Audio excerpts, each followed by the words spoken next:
पुराना मंदिर। 4 स्कूल के बच्चों की कहानी। कॉलेज में चल रही फोटो कॉन्टेस्ट प्रतियोगिता के चलते उस कॉलेज के स्टूडेंट रवि, गौरी, रोहित और नेहा अच्छी फोटो की तलाश में शहर से दूर शुनशान जगह पर बने एक पुराने मंदिर में पहुंचते हैं, जो कि एक खंडर में बदल चुका था। पर वह लोग नहीं जानते थे कि जिस जगह पर उन्होंने कदम रखा है, वहां हजारों सैकड़ों साल पहले एक हैवान को मंत्रों से बांधकर तहखाने में दफन कर दिया गया था। उसके बाद वह मंदिर खंडित हो गया था, जिस वजह से सैकड़ों सालों से किसी ने वहां कदम तक नहीं रखा था। गौरी, उफ, कितनी वीरान जगह है ये, और ये खंडर देखने में कितना डरावना है। लगता है वर्षों से यहाँ कोई नहीं आया। नेहा, तुमने सही कहा गौरी, यहाँ तो सूखे पत्तों और कोहरे के सिवा कुछ नहीं दिख रहा। गौरी, मुझे तो अजीब सा डर लग रहा है। रवि हंसते हुए कहता है, तुम लड़कियों की यही प्रॉब्लम है, हर जगह डरने लगती हो, ऐसी जगह पर ही तो एडवेंचर आता है। गौरी, एडवेंचर तुम्हें आता होगा, मुझे तो अभी से बहुत डर लग रहा है। देखो यह पुराना मंदिर कितना डरावना है। नेहा, क्या हम लोग फोटो शूट करने किसी और जगह नहीं जा सकते?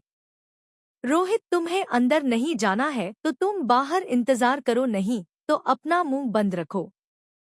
रवि, चलो चलो, सब अपने कैमरा और फोन निकालो, अब हम मंदिर के अंदर जा रहे हैं। जैसे ही उन लोगों ने मंदिर के अंदर कदम रखा है, चमगादड़ का एक झुंड आवाज करता हुआ उनके सिर के ऊपर से गुजर गया। लड़कियां डर गई, उनकी चीख निकलने लगी। रोहित हंसते हुए, तुम लोग तो चमगादड़ से भी डर गई। रवि, सब लोग जरा संभल कर आगे बढ़ना, कोहरा मंदिर के अंदर भी हो रहा है, कहीं किसी के चोट ना लग जाए। नेहा, यह खंडर अंदर से कितना अजीब है, सारे रास्ते एक जैसे लग रहे हैं, जैसे कोई भूल भुलैया हो। खंडर में बनी प्राचीन मूर्तियों की फोटो खींचते हुए धीरे धीरे वह लोग आगे बढ़ रहे थे कि तभी रवि, सब लोग इधर आओ, इस पत्थर पर कोई मैसेज लिखा हुआ है। गौरी, तुम्हें तो संस्कृत आती है ना, क्या लिखा हुआ है इसमें? गौरी, यहाँ लिखा है कि 600 साल पहले इस मंदिर के तहखाने में एक आदमखोर हैवान को मंत्रों द्वारा कैद किया गया था, जिस वजह से यह मंदिर शापित और अपवित्र है। सब चौंक जाते हैं।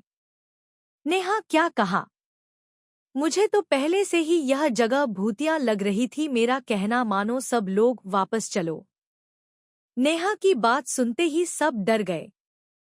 रोहित, कोई कहीं नहीं जाएगा, अरे यह सब कहने की बातें हैं। तभी गौरी की चीख में सबको चौंका दिया। रवि, गौरी, क्या हुआ? तुम चीखी क्यों? गौरी, लगता है मेरे पैर में कुछ चुभ गया। रवि, अरे उसके पैर से तो खून बह रहा है।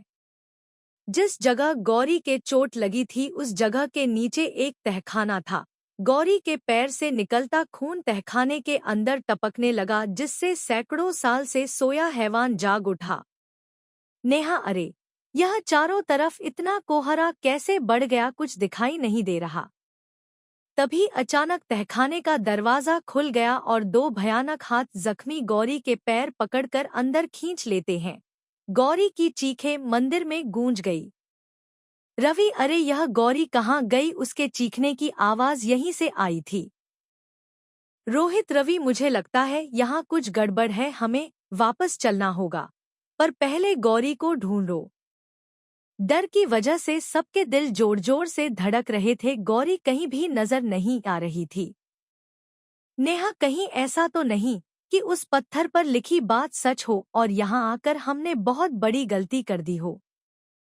रोहित, तुम बेवकूफ हो क्या? आज के जमाने में भी भूत प्रेतों की बातें कर रहे हो, यह सब अंधविश्वास की बातें हैं। गौरी को ढूंढो, यहीं कहीं होगी। इससे पहले रवि और रोहित गौरी को तलाशते उन्हें नेहा के चीखने की आवाज सुनाई दी। इस बार हैवान ने नेहा को शिकार बनाया। रवि आवाज की दिशा में दौड़ा। रवि, नेहा, नेहा, क्या हुआ तुम्हें? किधर हो तुम? हैवान नेहा के बालों को पकड़कर उसे घसीटते हुए तहखाने की तरफ ले गया। रवि को भागते भागते मंदिर के विशाल स्तंभ के पीछे उसे एक आकृति दिखाई दी। रवि डरते हुए, नेहा तुम हो वहां पर, जवाब दो। जैसे रवि उसके नजदीक पहुंचा, उसके सामने हैवान खड़ा था।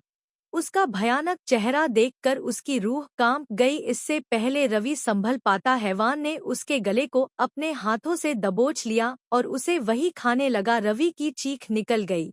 रवि की चीख सुनकर रोहित, ओह नहीं, यह तो रवि की चीज थी। आखिर क्या हो रहा है? बाहर जाने का रास्ता भी नजर नहीं आ रहा है। सारे दरवाजे एक जैसे ही नजर आ रहे हैं।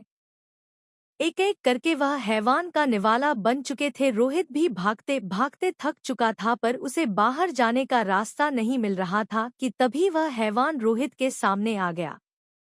रोहित डरते हुए, यह क्या बला है? और बहुत डर गया। रोहित ने देखा उस हैवान की लाल सुर्ख आंखों से जैसे खून बह रहा था और उसके बड़े बड़े दांतों से खून टपक रहा था। रोहित, हैवान दरिंदे, कौन है तू?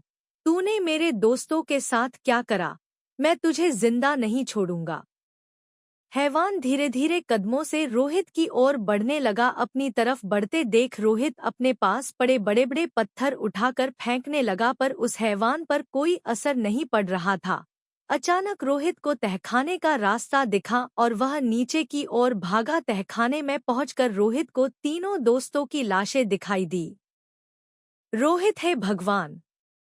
रवि, गौरी, नेहा, ये क्या हो गया तुम लोगों को? उठो मेरे दोस्तों, उठो।